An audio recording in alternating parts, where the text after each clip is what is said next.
Welcome to the Destination Next podcast. This is a podcast hosted by me, Chris Hall, in collaboration with Styrkr. With this podcast, we're going to be celebrating everything endurance, supporting the everyday athlete who are maybe not necessarily in the limelight. People are now going further, faster and better on the products they're training with the equipment they've got. Styrkr offer a range of nutritional, carbohydrate-based products that are vegan and super friendly on your stomach. And you can use discount code NEXT10 at www.styrkr.com to get 10% off your next order. A few times.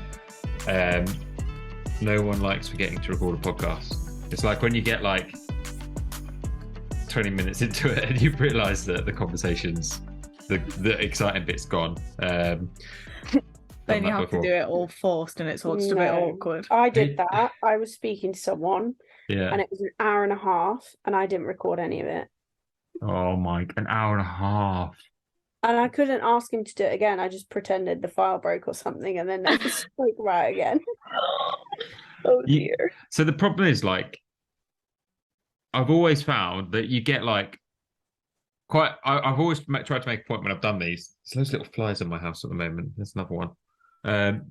I've tried to make this real point when I've done these of like always talking to people before pressing record, because I think it's much better, especially if it's people I don't know. Like, I know all three of you, but if it's people I don't really know, it just makes things a bit more relaxed, and it doesn't mean it's really awkward straight away, and he just kind of like breaks the barriers a little bit. Certain people are really good, and you don't really. It's like 2 minutes, and it's like, cool, I know this is good to record. Some people, it's like it can be like half an hour. Hang on, let's see. Yeah, it's been 20 minutes. Yeah, the guys are not doing well. No, but we've been having a general catch up. Actual chat. We've been actually having an actual chat, so it's different. It's different. And so basically, we've known each other for several years now. I think I've known of Steezy. Really, God, I don't even know when I first heard of it, but I remember it kind of just appeared in a very good way, and just like thinking that's kind of cool. I think it feels like it's been around for longer than it has been. Is it a couple? Has it been two and a half years? Yeah. Coming up for 3? I think 3 this September. Say that. Yeah. 3 in September. Yeah. It was 2020, like just before Christmas, kind of October time, 2020. And it was like, I mean, I think I'll explain sort of like how we all kind of met, and then I'll let you explain what Steezy is and how Steezy kind of started. But so I think I basically had seen Steezy on social media, which I think probably quite a few people had, and I thought that's fucking cool. I could get behind that. And then I guess like that was just how it sat for a while to me.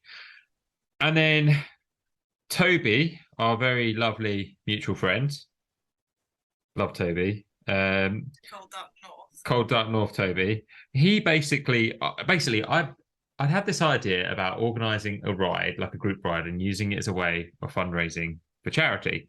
And I was kind of open to what charity or charities it was, but in the slightly like, I think what I'd done when I did the ride, which was 107 miles every day during the 107th Tour de France, like the biggest success I think that came out of that challenge, well, there's two. One was the amount of money it raised for charity, and the other massive success that came out of it was the amount of people that came and rode with me on different days. And I'm someone that definitely, I know it, that when I have company, especially on these kind of challenges, I ride better, I feel better. Because if I don't, I get a bit wrapped up in my head, and and sometimes that's good, sometimes it's really bad. The irony is I ride a hell of a lot on my own normally. But the challenges is a different kind of kettle of fish. But yeah, one of the things that I think was such a success of that challenge was having people appear and like join the different parts of it, and kind of, you know, hearing their stories and their backgrounds and why they'd come out for the certain sections or segments of the day.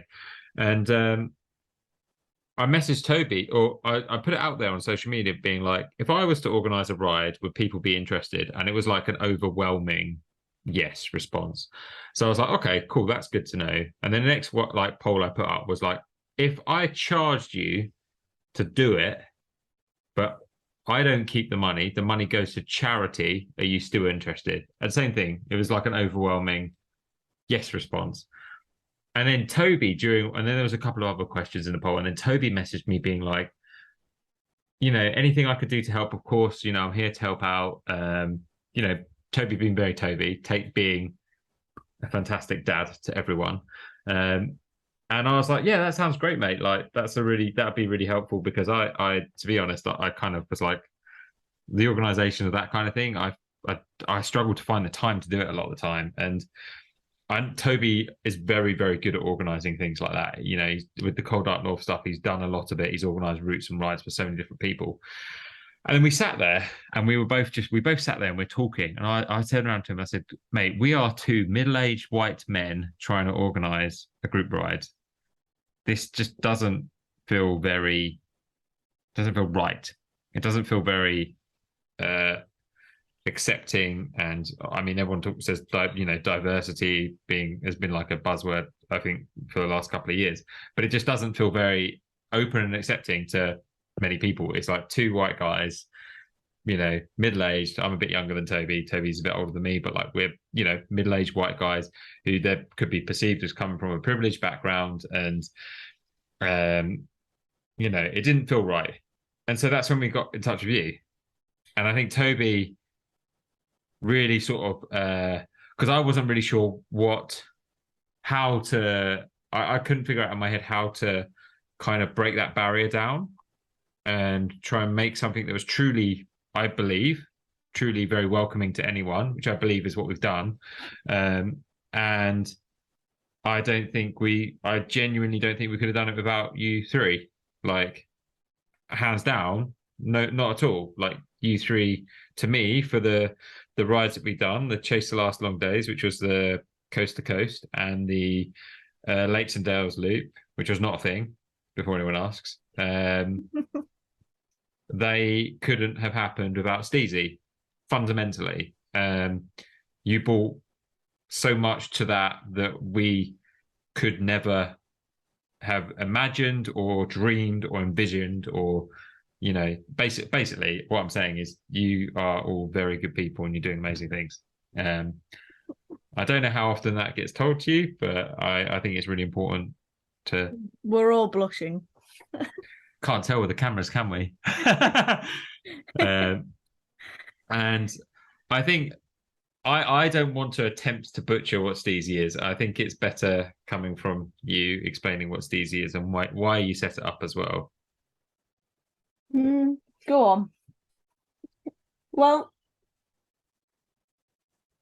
me and Taylor and I went to university together, and we were in the cycling club, and we went on a tour, and it was bikepacking. It was a bikepacking tour, and we had such a great time. And then kind of were both leaving university and both moving into the cycling industry. And just for talking about wouldn't it be nice if we had a great space for loads of cool people to ride in that wasn't focused around competitiveness, but was truly not, I don't know how to say it in a good way, where it was truly everyone could join, all women, non-binary and trans people could join. But the reason we were we don't want to include, but why we're making this a space for specifically that, was because we often found that when we went to clubs and spaces, is that there was the element of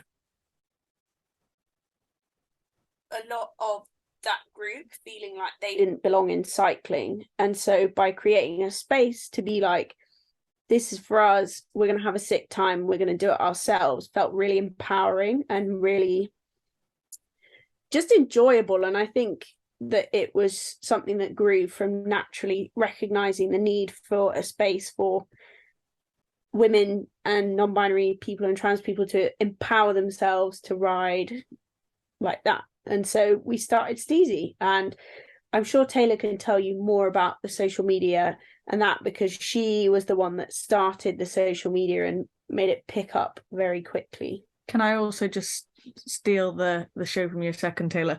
The Steezy name came from like all of us guys would just ride together, and we thought we were just absolutely sick on bikes, so we would just be like going down a trail, be like Steezy, Steezy, and then it kind of just became a thing where we were like, you know what, let's just call it Steezy Collective because, you know, we're Steezy. It's such a good name.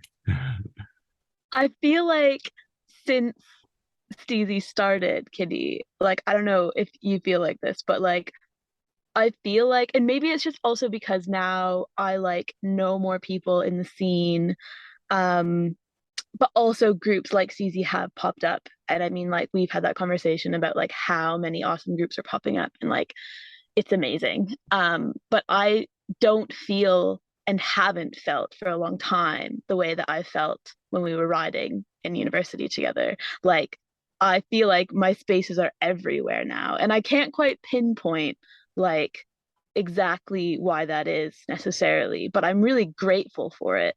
And I'm really grateful for people like Chris and Toby who like reach out to those groups. And I'm so thankful that you did reach out to us, because I feel like a lot of people don't know where to start. Like, a lot of people like want their group rides or their thing, whatever the thing is, even if it's not a thing, to be inclusive. And I feel like, yeah, like there's no shame in because I remember that first video chat, like when you guys reached out to us and you were kind of like nervous, like you even sort of alluded to it, like you didn't know how to like break that ice, how to say like, I don't quite know how to do this, will you help? You know, and of course, like we were super glad to help, and we knew exactly how to do it because we were already doing it.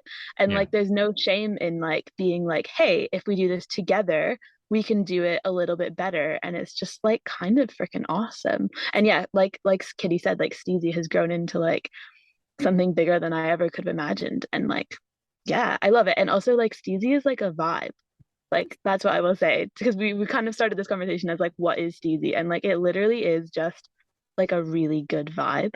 And I think we all always say it, like we don't really know how or why, but it's just there's so many cool people in Steezy. But I think that's just because the people we want to be in it are just, not saying that anyone, like no one else is, but everyone just is really cool, and it becomes such a, like whenever we have a ride or an event or anything, it just, we always get messages afterwards saying how special it felt, and it always feels that special for us every single time. And I think that's why we come back again and again, like never really want it to stop. And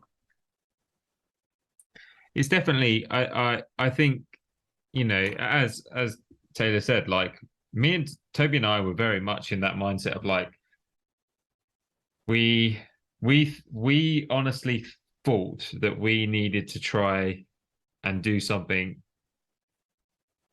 a bit different to what everyone else was trying to do. And like the one angle of it was, and I think more people are kind of cottoning onto it now.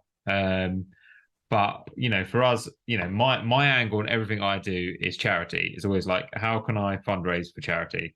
And that's the reason why I'm like that, is because my grandparents ran a charity. And because my grandparents ran a charity, it was like drilled into me as a kid of like, my granddad used to give me like £3 to mow the lawn, which as a kid I was like, 300 penny sweets, it's pretty good.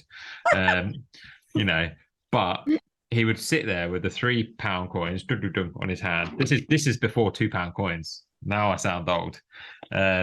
He'd sit there with £3 coins in his hand, and he'd be like, right, you can have 2 of them, but one of them is going in the charity box. Like, we used to have those little plastic things that you could shake around.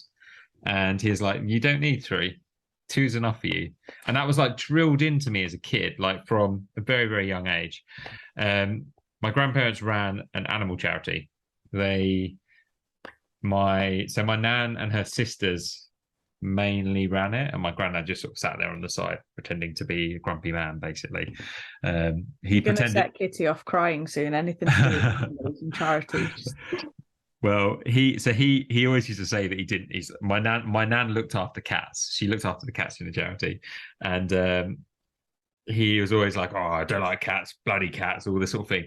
And then if no one was looking, he'd be sitting there with a cat, like stroking it away, like giving it little squidges and stuff like that, like feeding them. He had one cat called Minnie that was like his baby, literally like his baby. He used to walk around with Minnie like a little baby, but he wouldn't do it in front of anyone because he didn't want people to. He was quite old fashioned, and he's like, "I'm the man. I don't want to play with a cat and all this." It's definitely a generational thing, and we always referred to him as like the silverback gorilla because he's a big, hairy, grey-haired man.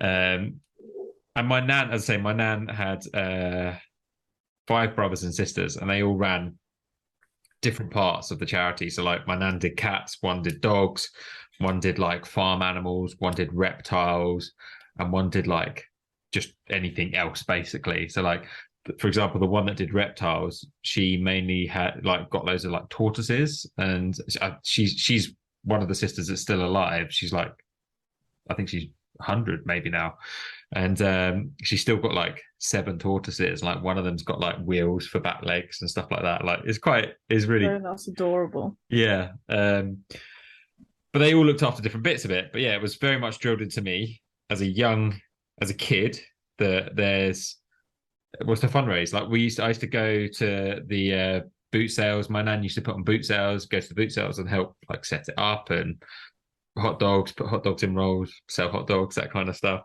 And that was like our family thing that we used to do. Like my mum maybe didn't get that involved in it, but my parents split up when I was really young, and I spent more time with my grandparents than probably my parents when I was a kid. So it was like you got roped into this, like being involved in the charities and doing all this kind of stuff. So that's always been my angle, is fundraising for charities, and it's very important to me. And I think, whether it's the work that Movember does, Women's Aid does, or the Pace Centre does, that's kind of become the 3 that I've sort of gone across now. And I think that's with Women's Aid, it's a lot for the support of women who are in domestic not good relationships, shall we say, suffering with like domestic violence, quite a lot of that side of it, but also kids that are in those kind of situations as well. Movember, I think, primarily has been from the mental health aspect and how they've supported me through some not very good times, but also not to discount the work they do for supporting like men's testicular cancer awareness, as well as the mental health side of it. And then Pace is that angle kind of came from when I started cycling. A very good friend of mine introduced me to this club that fundraised for a charity that supports kids with cerebral palsy. And that charity is kind of like that was the first sort of charity that I really pushed fundraising for, because it's a much smaller charity than the others. And I've got, I have a nephew who is, he has minor cerebral palsy, but he's also very autistic. And I've got a friend who's got a son that's got cerebral palsy as well. And so like there's a connection to that charity and all the charities. And on the same like line, personally feel that there's a connection to Steezy and what you're doing, because I, as a straight white 30-something male, think, and I'm going to try and make sure I'm wording this in the way that my brain wants it to word. I understand that I come from maybe a stance of what could be seen as privilege, whether that's in a working environment, a lifestyle environment, whatever it is. But I empathize and understand that there are many people who aren't in that situation, and whether that's how you've been born, where you're from, whatever it is, whatever your orientation is, like I can empathize with that. And I think that I got really opened up to that when I was at university, and because I studied architecture, but I studied a degree at Ravensbourne, which is a small university in Greenwich, and I studied a degree which was run by a guy called Leighton Reed, who was and is probably definitely was he was like the first pretty successful black architect who's bisexual. And it really opened, in my, I guess, like teens and early 20s, really opened my mind up to a lot of things.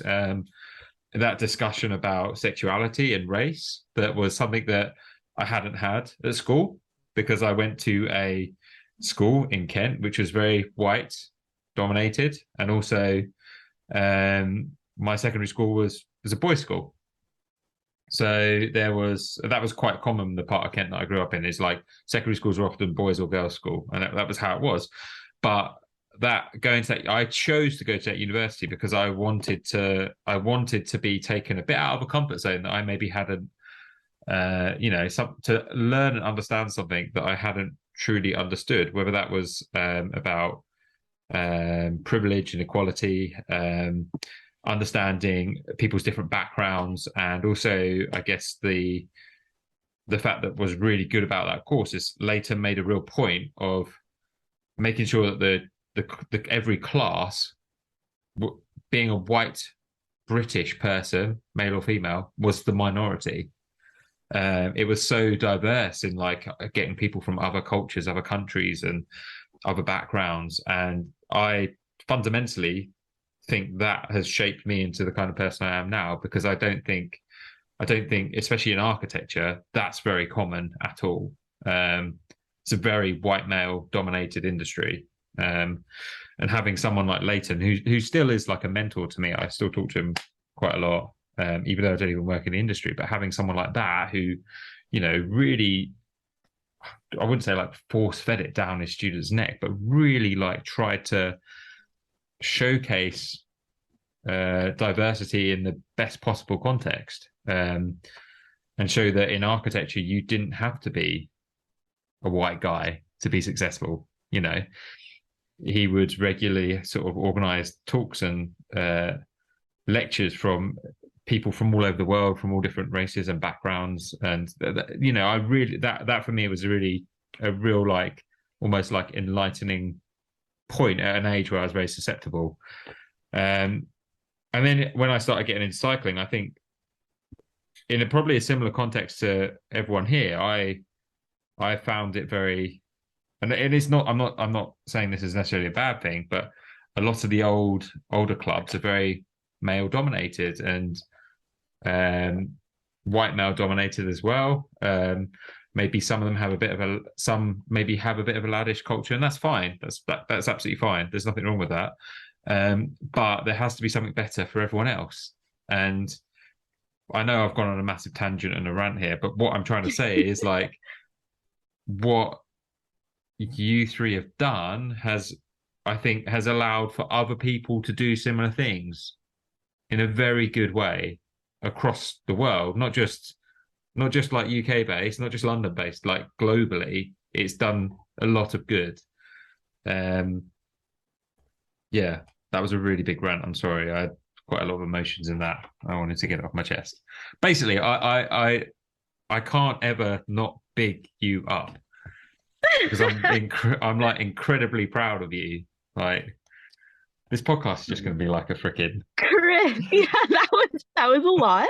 I think what I'm going to add to that, and what's like coming up for me that I'd like to share, first of all, is thank you, but also just about thinking, like, feeling like change is actually happening, because sometimes it can be really like bleak out there, and it's quite easy to be like get in a rut about how the world is or whatever.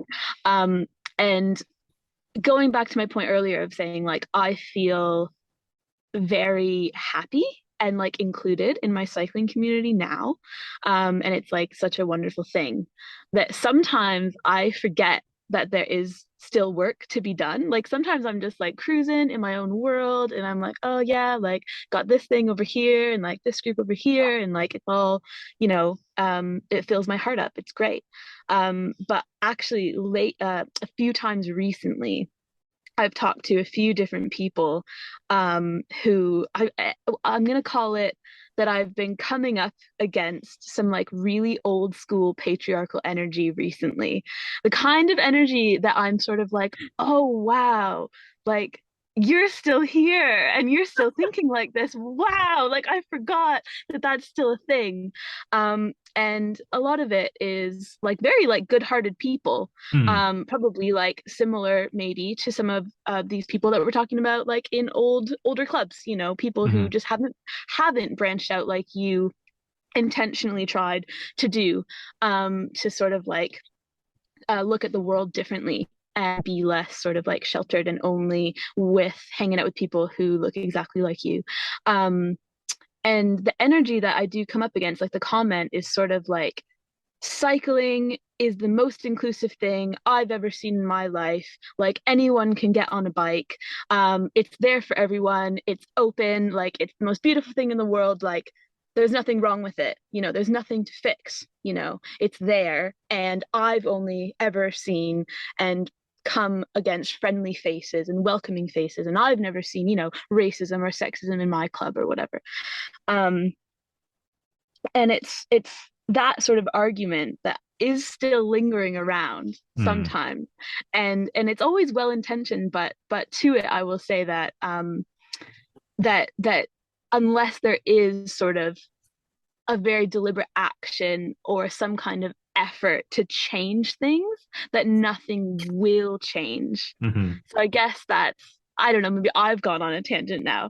But that anecdote about sort of that that old school energy that I've been coming up against recently has just sort of woken me back up and been like, no, keep doing what you're doing. It is still needed, I guess, is the message I'm trying to get across.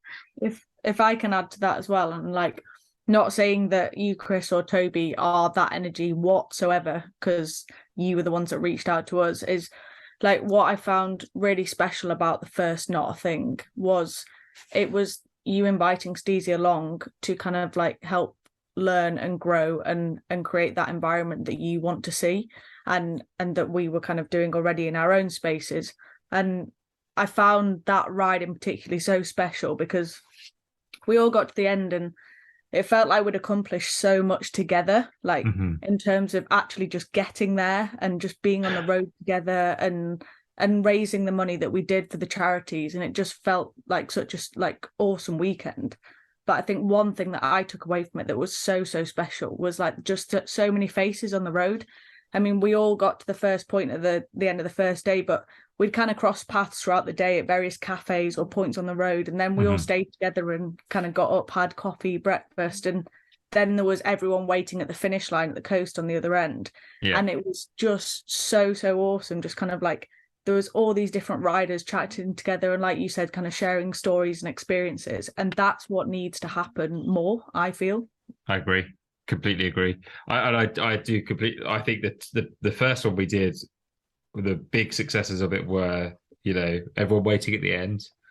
The fact that and the other bit that I thought was such a great success was that we all stayed in the same location, so everyone was there and could, you know, everyone stayed up and waited, so every group was in, which I loved. I thought that was amazing. Didn't matter how tired people were, they stayed up and waited, but everyone sort of hung around, shared a beer, had some pizza, and just, you know, that's the I feel like one of the best ways that things get better is sharing those stories and conversations and people listening and hearing people's backgrounds. And, you know, we're all different people from different, you know, walks of life and different situations, but we've all got incredibly personal things that can benefit someone else and our, you know, our way of life and our way of thinking. And as I think we've all kind of alluded to, like being taken out of your similar circle of people and being removed from that can allow you to grow as a person, massively so. We you know, and I really hope we continue to do these rides as well. Like I think after the second one, which we did a couple of weeks ago, like I was pretty burnt out because I just finished. I think I've been back from Badlands by like and then Dad wasn't there as well, so. And Dad wasn't there, which was quite hard. Big Dad. Because Dad broke his back, basically. Get well, Toby. Dad. Yeah, get well, Toby. He's riding again though, so it's all good. Yeah, that was awesome. Yeah, so nice to see. He's back on it. So I think you know, we haven't, like, as a small group of people, we haven't sat down and then talked about what next. But I think everyone's keen to keep things going. Or at least I hope so. Keen to keep. This is where Toby listens to this and I get a text going, "I'm out." It's not going to happen. It's not going to happen. And I think, especially after the first one, like, I don't think any of us expected it to go the way it did, in a good way, in a really positive way. I think, we sort of penned it out for anyone that hadn't heard about the rides. We penned it out that there were 3 groups.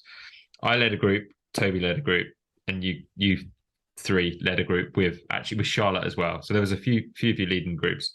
And the second one was very similar. I led a group, but we had Andy leading the group to replace Toby. Is he there, Taylor?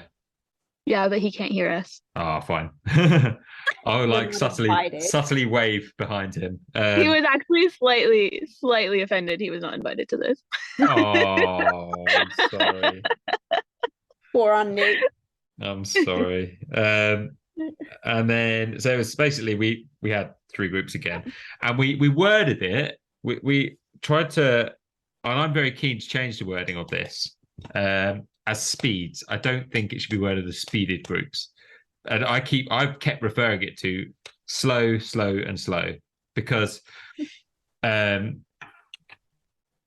doesn't really matter how quick you do it. Like, for example, my group was like worded as the fast group, but we actually were, I think, on the last day of the Lakes and Dales loop that we just did, we weren't the first to finish. We were like, I don't know, we might have actually been the last to finish, in fact. So like, it doesn't really matter. But like, the groups are, because we had this kind of argument of the speeds as well. Some people found that easier to know where to position themselves, and I understand that. But the bits that I really loved is the bits that, to me, on both rides that we've done, that's really important is that crossover point where the groups meet and talk and stop. Like, for example, I think it was on the Lakes and Dales loop where I've had my flu jab today and I can't lift my arm up. It hurts. I didn't realise it until I did it then. On the Lakes and Dales loop, there's a point, I think it was there's one point that really stuck in my mind. I think it was on the last day where my group and your group all ended up at the top of a hill and just stood there for a while. And I got dropped by my group as well at that point. So I had to get chased back on. I can't remember why. I think I dropped something and subsequently got dropped and everyone rode away. And so everyone was they were waiting for me at the top of the hill, and you were all at the top of the hill, and it was like actually, that was a very good time for me to be dropped, because it meant that people stopped, waited, and chatted a bit. And that's where, as we say, these crossing of stories is important. It's good. Sound like someone that wants things to happen now. But I guess, like Taylor said, like, things are good, but there's still a lot of work to be done. 100%. What would be the kind of things that you 3 would suggest to people like who want to help out more and get involved? What would be the next steps that could really help people? I think this is a really good question, because it's one that we get asked a lot. And I think part of the question is, when you ask someone, how can we help? I think the first step is recognizing why you're asking that person. Mm-hmm. So like, if you approach Steezy because you want to reach like more women, non-binary or trans riders, then that probably means that you need to start by going, why aren't they coming? Or if you want to include more riders of colour and you approach the ultra distance scholarship or the women of colour cycling group, or different like Ride for Unity, different groups like that, you've got to ask, what am I doing that stops it from happening? And a lot of the time it's, in fact, 90% of the time, and if you're asking this question 100% of the time, it's nothing that you're doing on purpose, but there's definitely things that you're not even aware of happening. that you should address before coming to speak to these groups? Because I think a lot of the time what happens is people come and they go, I just can't get women to come on my ride. And it's like, well, how are you reaching them? How are you doing that? And then actually it turns out that the reason no women are coming on your rides is because when you started your group, you followed everyone on Instagram that you personally follow, and they're all the guys that you ride with normally. And then you realize that actually no women or no non-binary people or no people of color are seeing your Instagram posts or whatever. And so it's like quite nice to start with what can you do personally before you go to ask for the help. But then the second thing, which I guess is kind of cheeky on our part, but is still a valid point, is that what can you offer in return when you're asking for that help? Because I think it's really easy. We've had a lot of people ask for our help, and it's become like, sometimes it can feel like it's a checkbox exercise. And I think that what you and Toby did, which was really incredible for the whole of this experience, was you asked for our help and then helped elevate Steezy, showed us to new audiences, got the word out through your Instagram, your website, and we're like, look, come join this incredible group. You share our stories, and that's how you can help. So I think going to find the groups of people that you want to reach, everyone will be open to helping if there's a mutual benefit and everyone can build a stronger community together. Because at the end of the day, more people on bikes is more people to ride with. And if you're a brand, it's more people buying your stuff. Very simply put that. Yeah. I don't know, but Taylor I'll plug it. Is currently going through her applicants for the ultra distance scholarship with her team on the ultra distance scholarships. And I think that something like that's incredible, because Taylor will tell you so much more, but it's not just recognizing that there's a need to reach other people, it's recognizing the barriers and then finding a way to take them away or change them. If Taylor. Thank you, Kitty. I mean, yeah, I think that, yeah, I mean, Kitty said it already about like exactly how to help is like tricky. And I think that when you are reaching out to groups specifically to make your events more inclusive, like you have to figure out exactly what you're asking for. Like, are you asking for labor? Do you already have some kind of structure to an event that you like have in mind? Or are you just reaching out and being like, hey, can we like put our name on something that you're doing, please? Like, that's definitely not what you guys did. And like everyone here, like on this podcast right now, we all understand how much it really does take a community to like make things happen. And I think, Chris, this goes back even circling back to your talking about like charity, like the structure of a charity all is like this beautiful thing that relies on like a bunch of people's input to make like a special thing happen, right? Like it's kind of beautiful in the way that it's like people powered, right? It's all about being resourceful to like make magic happen, but like together. And like the more people that are on board, the greater the output. Yeah.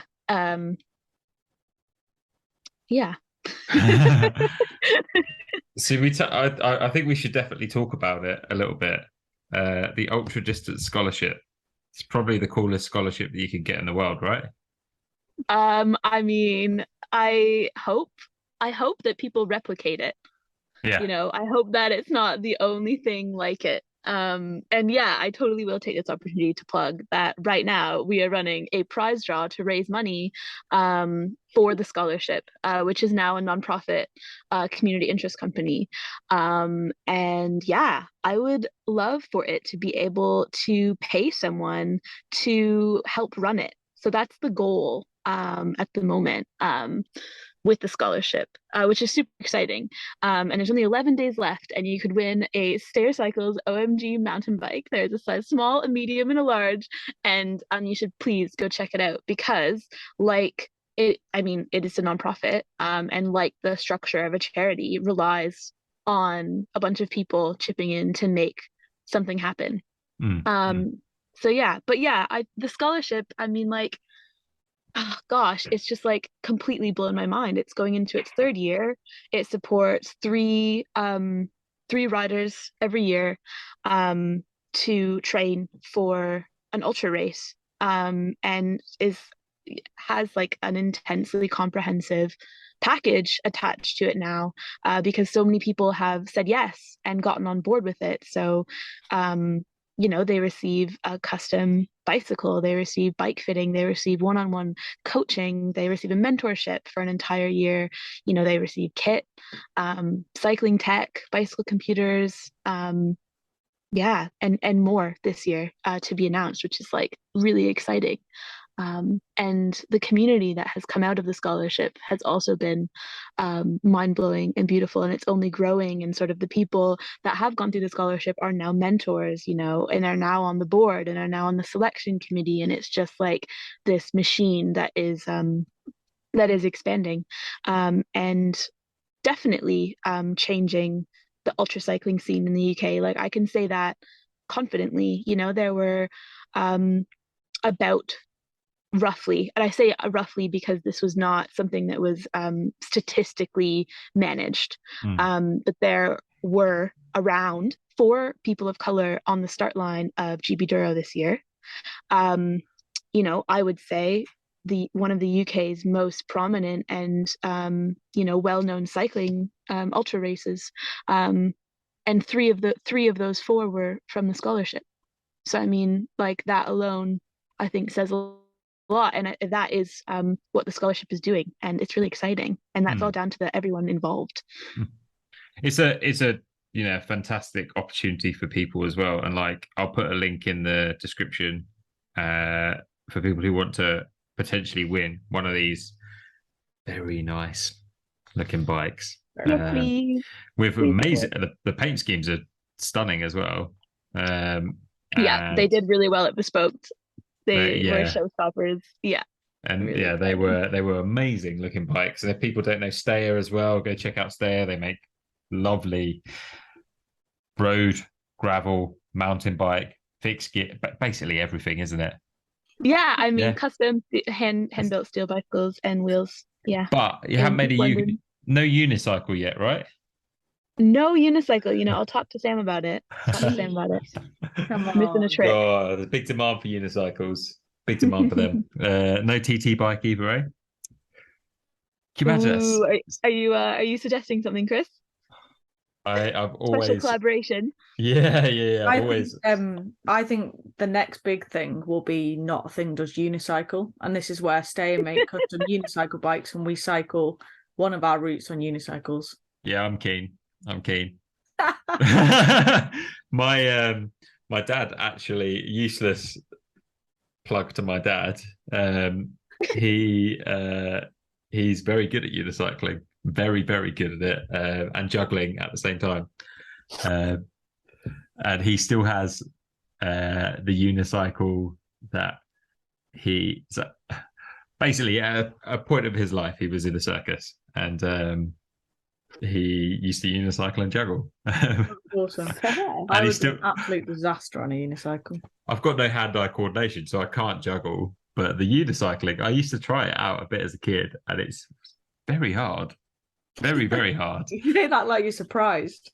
I wasn't surprised. I was surprised at how good my dad is at it, and the fact that he's still good at it. Like, he just hasn't lost it. He just jumps on it. He's still got the one that he had from when he was in his 20s, and just jumps on it, like, slings it under, carries on, goes. And I'm like, this is like a 62-year-old guy on a unicycle. Like, that's awesome. Yeah. Like, he's invited to Not a Thing unicycle. Yeah, he might need to get fit. He's currently riding around on an e-bike most of the time, which he's taken the limiter off and put a bigger chain ring on it, so it does 50 miles an hour. Amazing. The flat bar, like town bike, e-bike. Awesome. Yeah, and last time I spoke to him about it, he was like, I've got a 40 4-tooth chainring on it, but I think I want to put 58 on it. It's a That's awesome. belt drive e-bike as well. And I'm like, Dad, Wow. I was like, Dad, I don't even think belt drive 58 chainrings exist. He's like, Yeah. there'll be one somewhere. Anyway, yeah, people, if as you're saying, there's 5 days as of the 7th of November left to enter for the bikes. 11. There's 11 days. There's left 11 to days. go. Oh, yeah, good. it closes on the 18th. Oh, I thought it was not that soon. Okay, there's 11 days left. So by the time this podcast goes live, there will be 11, 10, maybe 9 days left. Actually, I might make it live tomorrow. 10 days left. Quick turnaround. Yeah. So there's not long left to enter. Go and check out these bikes. They are very beautiful. Handmade steel frames, made in London. Great looking wheels, great looking paint jobs, and they are fundamentally supporting something that's doing a huge amount of good, especially in the ultra cycling scene, which is a weird. I mean, cycling professionally. If we look at the professional side of the sport, when I talk professional, I'm talking like Tour de France, the paid, big teams, men's and women's side. There's not a lot of diversity in the men's or women's side of the sport at the top level. Hello, Marshall. Hello, buddy. Dog's turned up. And he's gone. There's not a lot of diversity in the top end of the sport. It's slowly getting better. We're actually seeing more people of colour racing at the top end. The big one that really stuck out to me this year was Benjamin Girmay, who races for Monty Intermarché Goubert. I think that's the full name of the team. I can't really remember. But he won one of the classics and was like up there in Tour de France stages. And that was awesome to see. Like someone seeing someone who's like sprinting against some of the best riders in the world, and he's Eritrean background, and seeing someone like that who's now probably like one of the most wanted male riders in the professional peloton. Like, that's great. It's fantastic. Awesome. So we're starting to see it. There's a lot of work to be done, as I think we've all kind of alluded to, and not just at the grassroots level, at the top level as well. But things like the Ultra Distance Scholarship, which is offering that opportunity for people to go and do, as Taylor said, like probably the best ultra race in the United Kingdom. I mean, I'd say that. What, GB Duro? Yeah. Like, it's mega. I know. I think it's like probably the most well known. I will say though that this coming year 2023, the race will be back to the Pan Celtic race again. Ooh. Also a very good one. I know. I always forget about Pan Celtic, and I shouldn't do, because I've done a podcast with them. But I know, I was just about to say, didn't you just interview Mally? Yeah, I interviewed Mally not long ago. Pan Celtic's been on my radar for years as well. I've not done either GB Giro or Pan Celtic. They've both been on my radar for years. And the reason why I nearly did GB Giro a few years ago, but what year are we in? 2022? 2021, I nearly did GB Giro, but I had a quite bad injury from the national 100-mile TTs, and I just couldn't shift it. And there's no point me doing a race across the UK with a bad knee. And then Pan Celtic, my only reason I haven't done it is because I have said I will do it when it goes to the Isle of Man, because my family's from the Isle of Man, and to me it'd be really cool. Did Matt say anything about that when you interviewed him? About which year? He said it could be the 5th anniversary year, but to do it, he's saying that you might have to have done a previous edition to be able to do the 5th anniversary one. So I was like, I was a bit like, oh man, okay. But just do it this year and then go to the Isle of Man and pave the way for them. yeah, just like see your dot just like completely deviate from the route. Oh, he's gone off course. Oh well. Pan Celtic is a race. Like, if people who don't know it, it's a generally a preset route across the Celtic countries, I guess that's probably the best way of wording it. So quite often incorporates Wales, Ireland, parts of the UK. I wonder if it's going to go. Oh, there he is. That was really weird. Could you hear us? No, my whole thing just like shut down and vanished. Oh, wow. Yeah. Shit. Well, hopefully it's we just derailed your podcast, so. Well, shit. Did it save the recording? I don't know. It just like the screen went blank and then it just said connecting and then it opened back up into this call. I can't check until we close the call. Oh no, don't. We all jinxed it at the start by talking about how. Yeah, we did. Oh no. Oh man. Well, fingers crossed. Well, we were talking about how you're going to do Pan Celtic this year. Oh yeah. Maybe that's what jinxed it. So yeah, it's on my radar. It's very much on my radar. I think it's another fantastic. We're very lucky to have such an amazing country in terms of cycling. And hey, Marshall, hey, come here, wait, come here, up, yeah. We're very lucky to have such a. Hey, sorry, Marshall's appeared. Wait, he's gone. An incredible country for the range of cycling. You know, in the United Kingdom, it's beautiful. I think it's underrated as a place to ride. I agree. I love it here. People are always like, "You're Canadian. Why aren't you like Canada's the best?" And I'm like, I never want to leave here. I love it. Like the riding here is amazing. But more than that, actually, what is keeping me here is the community. Like genuinely, like the cycling community in the UK is unreal. I don't think people in the UK realize how amazing it is. Like I think also probably due to the size as well. Because like I'm from Ontario, so I feel like, and maybe I just like didn't get into cycling enough when I was living there, and like I still love where I'm from, and the cycling there is also amazing. But in a different way. But it's like, yeah, the community's like Canada's so big that it's like there can't be a cohesive Canadian cycling community. Like, in my like world, in my dreams, I would love there to be. And maybe I'm just out of touch now because I've been here for so long. But I think that the community here is like something super special. Like it blows me away, honestly. It's I always think of it like it's a small island. And there's a lot of people on that small island, so there's a lot of people. We thought we lost you again, but you're back. Can you say that again? Oh man, my internet connection is unstable. It keeps popping up. I was saying it's a small island, but it's there's a lot of people on the island who do ride. But also there's definitely places like London, which I lived in London for 12 years, and how I think of London is there's very few places in London that are very, I guess, good for riding, really. It's kind of the parks, right? Now, because of that forces a community of cyclists, a huge community of cyclists, to be in certain places at one time. And one of the big strengths of London as a place for cycling is that, going back to that diversity, is people are forced together from very different backgrounds in London, and similar. Not the same in Manchester, in my opinion, but it is similar in other cities.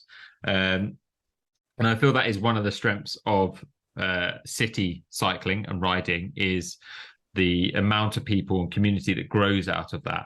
I don't think you quite get that so much outside of the cities, to be honest with you. But on the flip side, the riding in cities generally is pretty crap. That's the toss-up. That is a toss-up. You're kind of like all in the same situation if you do live in the cities. And I think everyone who rides together in the cities kind of knows that, and you kind of bond on that in a weird way. While one of the things I've loved about the rides we've done is we've taken a lot of people who do live in London or Manchester or other cities, Leeds, etc., and taken them to these places which are beautiful countryside. But some people, like there's a couple in my group, who'd only been out of London like 2 or 3 times. and Yeah. blown away by it, and Yeah. that's incredible to see, you know. But that's like a huge reason of why Alice and I were leaving. And I think the not a thing just kind of made us realize exactly that we were making the right decision, because of the internet and all of its badness, you can still keep in touch with all of the people that you know in London, Yeah. and like ride with them. But I found like the anti-bike sentiment is growing a bit, which I don't want to like catastrophize the situation, but I think it's getting harder to cycle in London. Yeah. And the community online and the community that you build that meet up together is so strong now that you don't have to live there anymore to be part of a scene, which is so nice, because the riding out of London is so much better. Like the Lakes and Dales, so much better. The Peak District, so much better. So it's incredible. And I think that Not a Thing and rides like that are great because we brought together all of those people. So you don't miss out on any of it. Exactly. And I think, you summed it up really well there. The online, there's so many strengths. For all the flaws and weaknesses to social media, there are some real, very, very good, strong elements to social media and the internet, and being able to keep in touch and interact with a community like what Steezy has done. We're going full circle here. I'm down with this. Like what you've done with Steezy, is so valuable to more people than the people who set them up realize, massively so. Like an online presence is worth its weight in gold, to people who can't necessarily be there in person. Like I think of my close group of friends that I lived with in London when I was there. Now 4 of them live in Newcastle, 2 of them live in Leeds. No, wait, not Leeds, York. Should get that right. 2 of them live in York, 4 live in Newcastle. Another couple live in Edale. And, we're all, Edale's really close to me, but we're all, it's not made us any more distant. We're all still regularly talking to each other. There's still a couple of friends in London, but I was the last one to leave. There's also a couple who are in Jersey as well, but yeah, I was the last one to leave, and like to me, it's like seeing how they were still, being kept very much in the the communities. It made me feel more comfortable about leaving as well. I think the whole pandemic maybe heightened people's susceptibility to exploring these opportunities about not necessarily living in a city, and whether that's through remote working or literally upping your lives, changing your career, whatever it is. I think it opened those opportunities to so many people in a very positive way. For all the bad, and I'm not saying that in any way that the whole COVID situation was good. Of course I'm not, but you have to look at some of the strengths that have come out of it, and the kind of the community aspects and the opportunities that it's given other people are definitely some of those strengths. It's funny that we're having this conversation now, because literally Kitty and Alice are in the middle of leaving London, and I've literally just left London last week. Yeah. Like it's kind of like, it's bizarre, but yeah, I don't feel like the magic of social media can totally remedy a lot of that. And but also like in Steezy, like there has been a bit of a like open conversation about like decentralizing London as like the place where everything's happening, and that's coming from people in London but also people out of London, and like because we have people who are Steezy people all across the country. And it like it can have hubs in cities, but it really does feel like a cohesive sort of Steezy can be anywhere thing. Which is really great. And but also like the magic of social media, like some of my very best friends now that I've met through cycling and social media cycling, like that, like Instagram did facilitate that. Yeah. Like some of my like most precious relationships now, which is like pretty amazing.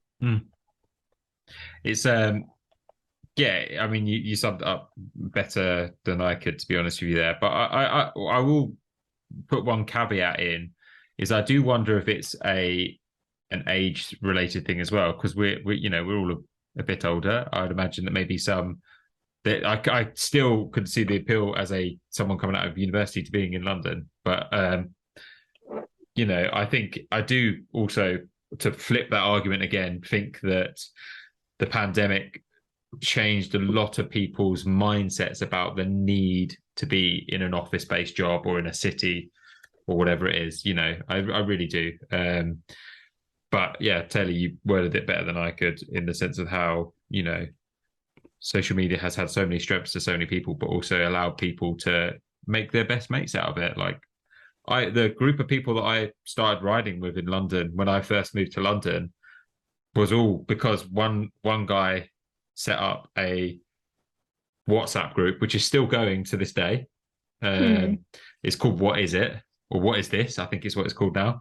And basically, this WhatsApp group was like where you get talking to someone on Instagram, and then oh yeah, do you want to join this WhatsApp group? We'd meet at the Bin by London Zoo in the morning for a ride. And that's how it started. And the WhatsApp group's still there. And now the people in that WhatsApp group, I think there's maybe 3 out of probably 20 that live in London now. And that's their choice. They've chosen to stay, which is absolutely fine. But it just shows that WhatsApp group is still active. Like, one of them lives in, I don't even know where he lives now. He's like all over the world. He's the chef for EF. And he's always like messaging where he is in the world and what he's up to. And like, it's really cool. Really, really cool. So I'm going to wrap things up slightly. What's next for Steezy? What's the next plans? So I've been waiting to plug this, but go on. In time. We recently became a CIC as well, which we had a lot of help from Taylor and the Ultra Distance Scholarship. But with the move for me and Alice, it frees up a lot of time. And so we're hoping to do a lot inspired by Chase the Last Long Days, but a lot more like multi-day weekend trips, because I think that is, if you're from Brighton and the ride is in Newcastle, you're not going to go for a day ride. But I think these bikepacking trips, it's almost like a mini holiday. We saw the whole of the Lake District in a weekend. So we're going to try and do one of those trips sort of like every quarter, and then also we're going to be hitting up a lot more events. But if anyone ever listens to this in London, Pow, one of our ride leaders, is going to carry on doing the rides from Regent's Park every week, and mountain biking trips and stuff like that. But I think we're going to step it up a lot more this year in terms of actual riding and having it less, as Taylor said, centralized on London, because I think you end up serving an overserved community if you focus on London, whereas we've got so many people doing rad things around. And also joining forces with some more amazing groups and amazing people to build this wonderful new emerging community. I was going to say, Kitty's working on a lot of things which she's probably left unsaid for a reason, but there's some very, very, very cool things in the pipeline at the moment, which I guess we'll just say watch this space. Unicycle. Kitty's designing a unicycle.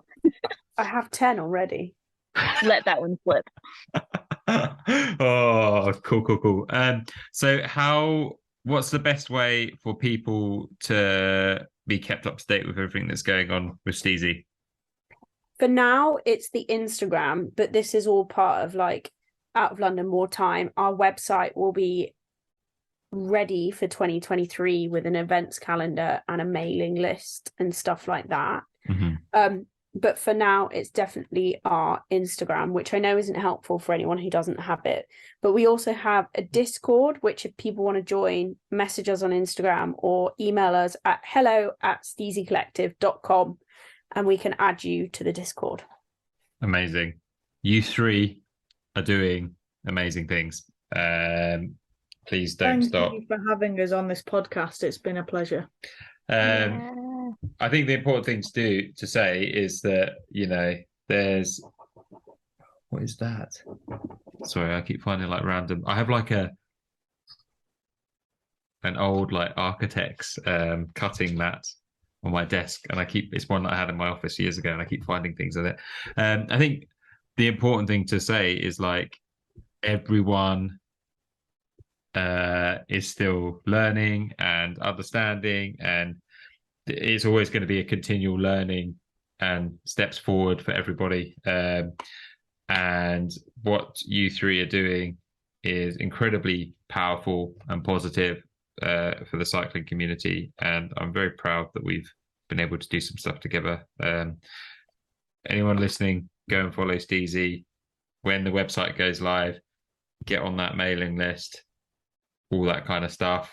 Yeah, I'm gonna go get some dinner, I think. Awesome. Thank you. Thank you Thanks so for much. having us, Chris. Thank Thanks you. for reaching out originally that one Aw. fateful day, because that's why we're here. So thank you. Yeah.